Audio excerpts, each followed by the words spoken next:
नमस्कार, मी संजय आवटे. आवाज महाराष्ट्रामध्ये तुमचं स्वागत. आज पुन्हा नवी गाज, नवा आवाज. बराक ओबामा अमेरिकेचे राष्ट्राध्यक्ष 3 दिवस होते भारतात आणि आता ते सौदी अरेबियासाठी रवाना झालेले आहेत.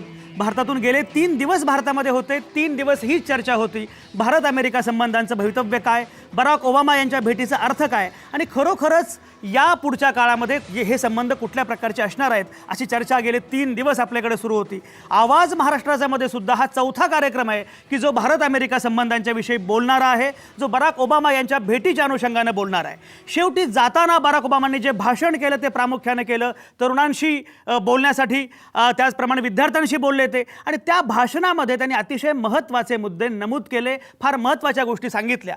तसं म्हणाले की भारताचं वेगळेपण काय आहे, भारताचं वेगळेपण सर्वसमावेशकतेमध्ये दडलेलं आहे.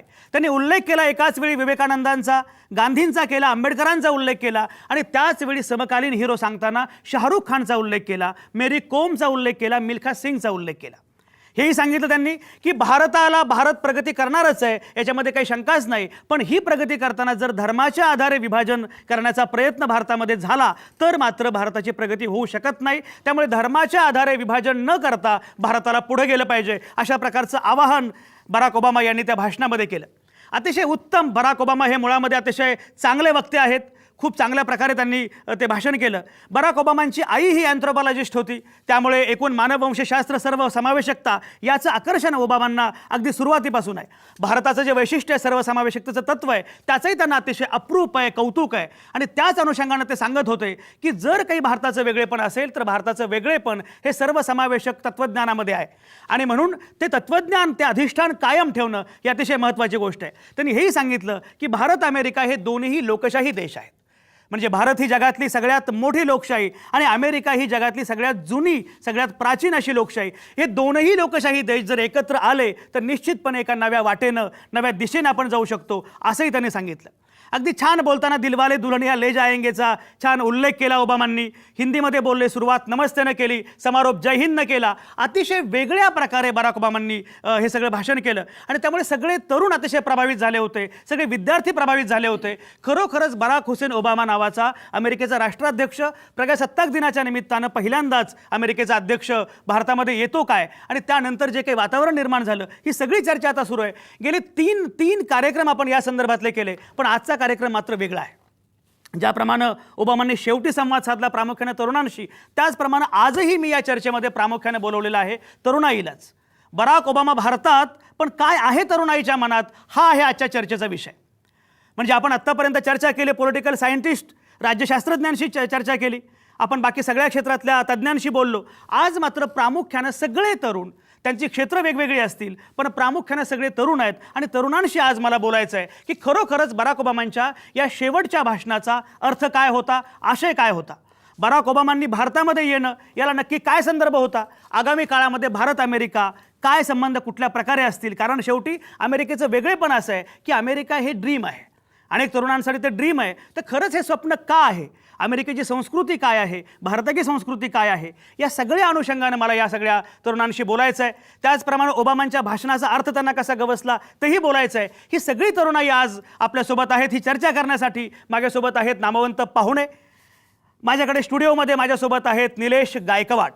निलेश गायकवाड हे स्वतः एक सॉफ्टवेअर कंपनी चालवतात, IT तज्ज्ञ आहेत, त्याचप्रमाणे स्वतः पायलट आहेत. निलेश गायकवाड आज आपल्यासोबत आहेत बेलापूर स्टुडिओमध्ये. त्याचप्रमाणे प्राध्यापक प्रशांत देशमुख आहेत आपल्यासोबत, वक्ते आहेत, शिवचरित्राचे अभ्यासक आहेत, भारतीय संस्कृतीचे अभ्यासक आहेत, तेही आज माझ्यासोबत आहेत. झिंजुमन प्रसन्न हे माझ्यासोबत आज आहे. झिंजुमन प्रसन्नन हे SP महाविद्यालयाचे राज्यशास्त्राचे विद्यार्थी आहेत आणि जाणीवपूर्वक आपण त्यांना बोलवलेलं आहे. अमेय फडके इथे आज माझ्यासोबत आहेत, तेही राज्यशास्त्राचे अभ्यासक आहेत, विद्यार्थी आहेत, आता एका संस्थेमध्ये काम करतात. योजना नावाच्या मासिकासाठी काही मुक्त पत्रकारिता ते करत असतात, तेही आज आपल्यासोबत आहेत. त्याचप्रमाणे कोल्हापूरमध्ये विनायक पाचलग आपल्यासोबत आहेत. विनायक पाचलग हे IT प्रोफेशनल आहेत आणि विनायक पाचलग एकूण संगणक किंवा IT याच्या अनुषंगाने सातत्यानं लेखन करत असतात, सोशल मीडियाच्या अनुषंगाने लेखन करत असतात. ते आपल्यासोबत असणार आहेत कोल्हापूरमधून. प्राध्यापक विशाल गायकवाड असणार आहेत आपल्यासोबत पुण्यातून. प्राध्यापक विशाल गायकवाड हे अर्थतज्ञ आहेत, फर्ग्युसन महाविद्यालयामध्ये अर्थशास्त्र शिकवतात. प्रणवती मुळे आपल्यासोबत आहे पुण्यामधूनच. प्रणवती ही एमटेकची विद्यार्थिनी आहे, COEP महाविद्यालयात पुण्याच्या. ती शिकते, कथकसुद्धा शिकते आणि एका वेगळ्या पद्धतीने एकूण सांस्कृतिक अर्थानं किंवा वैज्ञानिक मूलभूत संशोधन या अंगानं ती बराक ओबामांकडे किंवा भारत अमेरिका संबंधांकडे कशा प्रकारे बघते हे मला विचारायचं आहे. त्याचप्रमाणे फोनवरून काही अमेरिकेतल्या विद्यार्थ्यांशी बोलण्याचा प्रयत्न आपण करणार आहोत. ही सगळी चर्चा आपल्याला करायची आहेच. बेसिकली मला सगळ्यात महत्त्वाचा मुद्दा जो या तरुणाईशी आज उपस्थित करायचा आहे किंवा बोलायचा आहे तो मुद्दा असा आहे की खरोखरच भारत अमेरिका संबंधांचं भवितव्य काय असणार आहे, हा पहिला मुद्दा आहे. दुसरा म्हणजे अमेरिकेकडे हे तरुण कुठल्या प्रकारे बघतात, हा अतिशय महत्त्वाचा मुद्दा आहे. या दोनही अर्थांनी या सगळ्या तरुणाईशी मी बोलणार आहे. मला सुरुवातीला अगदी जायचं आहे प्रशांत देशमुख यांच्याकडे. प्राध्यापक प्रशांत देशमुख हे मी मगाशी म्हटल्याप्रमाणे शिवचरित्राचे अभ्यासक आहेत. प्रशांत देशमुख, मला एक सांगा की आता बराक ओबामा भारतामध्ये आले, 3 दिवस ते इथं होते. 3 दिवसांमध्ये ज्या प्रकारची चर्चा सुरू आहे, नरेंद्र मोदी आणि ओबामा यांची भेट, त्यांची चर्चा, या सगळ्या गोष्टींबद्दल आता सगळ्या माध्यमांमध्ये बऱ्यापैकी चर्चा सुरू आहे. त्याचं विश्लेषण करण्याचा प्रयत्न सातत्यानं सुरू आहे. तुम्ही या सगळ्या चर्चेकडे किंवा ओबामांच्या भेटीकडे कशा प्रकारे बघता आहात? मला या गेल्या 2-3 दिवसामध्ये जे ओबामा भारतात आल्यानंतर या सगळ्या चर्चा चालू आहेत, हे सगळं पाहताना मला 122 वर्षापूर्वीचा प्रसंग आठवतो आहे. आणि तो म्हणजे 27 सप्टेंबर 1893ला आपल्या याच देशातनं स्वामी विवेकानंद शिकागो परिषदेत गेले होते आणि त्यांनी अख्खं जग जिंकलं होतं इथल्या संस्कृतीच्या तत्वांनी, इथल्या अध्यात्माच्या विचारांनी. आणि त्या शिकागो परिषदेमधलं त्यांचं जे शेवटचं भाषण आहे 27 सप्टेंबर 1893मध्ये, त्या भाषणातला मी फक्त तुम्हाला शेवटची जी वाक्य आहेत ती सांगतो आहे की त्यांनी जगाकडून काय अपेक्षा केली आहे. त्यांचं म्हणणं हेच होतं की अनेक नद्या जशा समुद्राला जाऊन मिळत आहेत तसे अनेक धर्म एकाच गोष्टीकडे जात आहेत. त्यामुळे वेगवेगळ्या देशांमध्ये वेगवेगळे धर्म जरी असतील तरी आज कुणीही असं म्हणू शकत नाही की जगामध्ये कुणाची एकाचीच सत्ता असेल. त्यांची शेवटची 2 वाक्य अशी होती की जगाला आता प्रत्येकाच्या देशाच्या झेंड्यावर लिहिलं गेलं पाहिजे की आम्हाला कलह नको, आम्हाला शांती हवी आहे, आम्हाला संघर्ष नको, आम्हाला सहाय्य हवं आहे. ही जी 2 वाक्य त्यांनी 122 वर्षापूर्वी उच्चारलीत. त्यावेळेस दहशतवादाचं प्रमाण आजच्या इतकं नव्हतं, तेव्हा अणुबॉम्ब तयार नव्हता. पण आज 122 वर्षानंतर या 2 वाक्यांची जी तीव्रता आहे, गरज आहे, ती आम्हाला अधिक वाटते. आणि या दोन्ही गोष्टींच्या आतमध्ये जे विवेकानंदांनी अपेक्षा केली आहे ती आम्हाला बराक ओबामांच्या भारत भेटीतून होण्याची शक्यता वाटते. कोणती? की आम्हाला कलह नको, शांती हवी आहे, मैत्री हवी आहे. तर आमच्या दोघांची मैत्री होते का 2 देश म्हणून? तर हो, या दृष्टीनं आम्ही पाहतोय. दुसरं, आम्हाला संघर्ष नको आहे, आम्हाला सहाय्य हवं आहे. मग सहाय्य फक्त भारत अमेरिकाच आहे का? नाही, ही काही स्पर्धेसाठी नाही आहे. अनेक देश आज अशा उंबरट्यावर आहेत की असं म्हटलं जातं 20व्या शतकानं आम्हाला 2 गोष्टी दिल्यात. एक म्हणजे अणुबॉम्ब आणि दुसरं म्हणजे महात्मा गांधी. 21व्या शतकात जाणाऱ्या तरुण पिढीनं स्वीकारायचं आहे की आम्हाला अणुबॉम्बचा वापर करायचा आहे का महात्मा गांधींचा वापर करायचा आहे. आणि मला असं वाटतं अमेरिकेसारख्या सत्ताधीशांनाही कळलं आहे की महात्मा गांधीचं देशाला तारतील, म्हणून ओबामा राजघाटावर जातात आणि समाधीचं दर्शन घेत आहेत. अतिशय महत्त्वाचा मुद्दा आहे. विवेकानंदांचा सुद्धा उल्लेख बराक ओबामांनी आपल्या भाषणामध्ये केला आणि त्यांनी सांगितलं की 122 वर्षांपूर्वी जेव्हा विवेकानंद आले होते तिथे अमेरिकेमध्ये शिकागोमध्ये आले होते, तेव्हा त्यांनी जो बंधुत्वाचा संदेश दिला तो संदेश आज जगाला हवा आहे. अशा प्रकारची भूमिका स्वतः ओबामांनी सुद्धा मांडली. त्याचप्रमाणे महात्मा गांधींचा उल्लेख केला, आंबेडकरांचा उल्लेख केला आणि मी मगाशी म्हटल्याप्रमाणे मेरी कोम, मिल्खा सिंग, शाहरुख खान या सगळ्यांचा उल्लेख केला आणि हे सांगितलं की मुळामध्ये धार्मिक एकात्मता हेच भारताचं वैशिष्ट्य आहे, भारत हा मेल्टिंग पॉट आहे, अशा प्रकारची मांडणी केली. जिंजुमन प्रसन्नन आत्ता आपल्यासोबत आहेत. जिंजुमन प्रसन्नन हे विद्यार्थी आहेत, सप महाविद्यालयाचे MA राज्यशास्त्र शिकतात. मला एक सांगा जिंजुमन प्रसन्नन, मुळामध्ये गेल्या 3 दिवसांमध्ये बऱ्यापैकी चर्चा सुरू आहे. एक तर असं दिसतंय की एक मोठ्या प्रमाणामध्ये हाईप आहे की आता खरं म्हणजे सगळं जग बदलूनच जाईल भारत अमेरिका मैत्रीमुळे, अशा प्रकारची काहीतरी एक चर्चा सुरू आहे. दुसरा मुद्दा जो आता संस्कृतीचा किंवा काय हे सगळं सुरू आहे, ओबामांनी ज्या प्रकारची मांडणी केलेली आहे धार्मिक विभाजनाच्या अनुषंगानं, काही लोकांचं असं म्हणणं आहे की या एका अर्थानं इथल्या सरकारला कानपिचके आहेत असंही लोक मानतायत. तुम्ही त्या भाषणाकडे किंवा एकूण ओबामांच्या निवेदनाकडे कशा प्रकारे बघता आहात? सर, तुम्ही 2 प्रश्न मला विचारले. एक हाईपबद्दल होतं आणि ते हाईप जे आहे ते महासत्ता हे कुठेतरी ह्याच्याशी रिलेटेड आहे. तर मला ह्याच्यावर हे बोलायला आवडेल की आपल्याकडे कॉलेजच्या कट्ट्यापासून एकदम राजनीतिक प्लॅटफॉर्मपर्यंत नेहमी महासत्ता हे शब्द जे असतात ते खूप गाजलेलं असतं.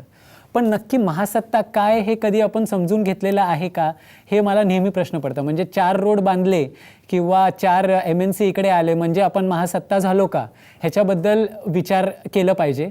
पहिली गोष्ट म्हणजे जगातली सगळ्यात मोठी महासत्ता अमेरिका का आहे, त्याचे 4 मुख्य कारण आहेत. पहिला कारण आहे त्यांची इकॉनॉमी. $18 ट्रिलियन इकॉनॉमी आहे, जे आपल्यापेक्षा 10 पटीने जास्त आहे.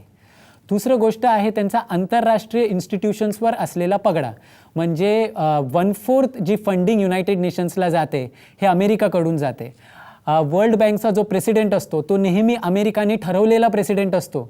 IMFचा जो डेप्युटी मॅनेजिंग डिरेक्टर असतो ते नेहमी अमेरिकेने ठरवलेला डेप्युटी मॅनेजिंग डिरेक्टर असतो. तशाच प्रकारे तिसरी गोष्ट त्यांचा लष्कर. म्हणजे वर्ल्डमध्ये जे टोटल लष्करचं जे काही म्हणजे स्पेंडिंग असतं त्याच्यामधला 42% स्पेंडिंग अमेरिका करतं. म्हणजे चीन जे इतकं मोठं आपल्यासाठी थ्रेट आहे ते पण फक्त $49 बिलियन हे स्पेंड करतं. पण अमेरिका $528 बिलियन स्पेंड करतं आणि इतकं स्पेंड करूनही त्यांचं टोटल GDP मधून फक्त 4.7% जातं इतकं स्पेंडिंग नीट. आणि चौथं गोष्ट म्हणजे त्यांचं असलेलं सॉफ्ट पॉवर, जे आमच्या तरुणांमध्ये खूप फेमस असतं. फ्रेंड्स सारखा सिरियल किंवा मॅकडॉनल्ड्सचं सगळीकडे असणं, म्हणजे अमेरिकन ड्रीम ज्याच्याबद्दल तुम्ही आत्ता बोलत होता, हे सगळ्या गोष्टी इन्क्लूड करून एक महासत्ता तयार होते.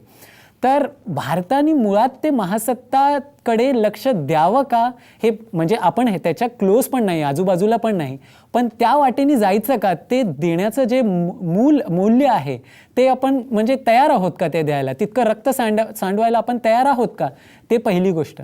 दुसरं जे तुम्ही धर्माच्या अनुषंगाने मला बोलले की धर्माबद्दल सर्वसमावेशक अशी जी भावना आहे ती एक मुळात एक इम्पॉर्टंट गोष्ट आहे जे अमेरिका आणि भारताला जोडते. म्हणजे आपल्याकडे म्हणजे आपल्या एन्शियंट हिस्ट्रीमध्ये जर आपण गेलो तर ऑब्व्हियसली आपण आपल्या वेदासबद्दल, आपल्या रामायणबद्दल, उपनिषदासबद्दल आपल्याला प्रचंड अभिमान आहे. पण त्यासोबत आपल्याकडे कबीर होते, त्यासोबत आपल्याकडे अकबर होते, त्यासोबत आपल्याकडे अशोक होते, बुद्ध होते. हे सगळंच आपलं जे काही जगणं आहे, आपलं जे काही असणं आहे हे ठरवतं.